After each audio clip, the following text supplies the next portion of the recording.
1971 সালের এই মাসটিতে আমাদের এই জাতির রুখে দাঁড়াবার যে চূড়ান্ত ফল সেটি আমরা অর্জন করেছিলাম। আবার একই সাথে 14ই ডিসেম্বরের কথা স্মরণ করছি, যখন এই জাতির সূর্য সন্তানদেরকে আমরা ঘাতকদের হাতে নিষ্ঠুরভাবে হারিয়েছি। এই জাতি যে কোনো প্রয়োজনে একসাথে হতে জানে, ঐক্যবদ্ধ হতে জানে, জাতি ধর্ম নির্বিশেষে আমরা সবাই আমাদের দেশমাতৃকার প্রয়োজনে একসাথে হই। এটি ইতিহাসে বারবার প্রমাণ করেছে। এই বিজয়ের মাস আমাদেরকে যেন আরো ঐক্যবদ্ধ করে। আমাদের মধ্যে জাতি হিসাবে যে সংগ্রামী চেতনা এবং অন্যায় অবিচারের বিরুদ্ধে বিশেষ করে ঢাকা বিশ্ববিদ্যালয়ের যে ভূমিকা,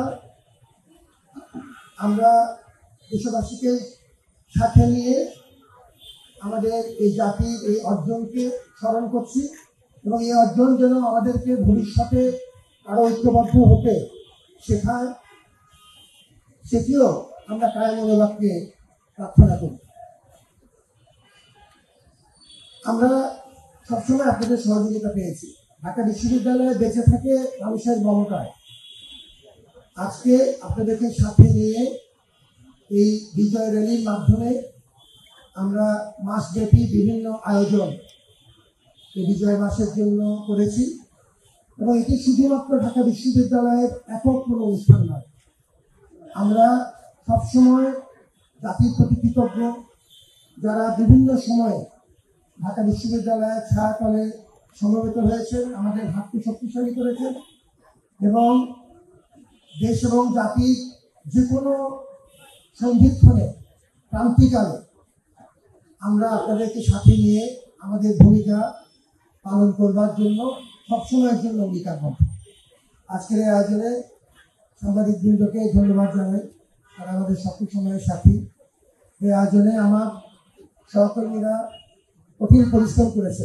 আজকে থেকে এই আয়োজন শুরু হলো, এর পেছনে বেশ কয়েক মাসের প্রস্তুতি ছিল এবং সামনে আপনারা দেখবেন যে আমরা বেশ কিছু অনুষ্ঠান সাজিয়েছি এবং আজকে সঙ্গীত বিভাগের আয়োজনে আপনারা গান উপভোগ করলেন। আমাদের বিভিন্ন হল এবং বিভিন্ন বিভাগ এবং দপ্তরের মঞ্চের পেছনে গুরুত্বপূর্ণ ভূমিকা আছে, তাদের অবদানকে স্মরণ করছি এবং আমরা মনে করছি যে আমাদের এই আয়োজন আমরা জাতীয় ঐক্যের প্রতীক হিসাবে দেখতে চাই। আমাদের মধ্যে যেন ভাঙনের সুর আর না শুনি।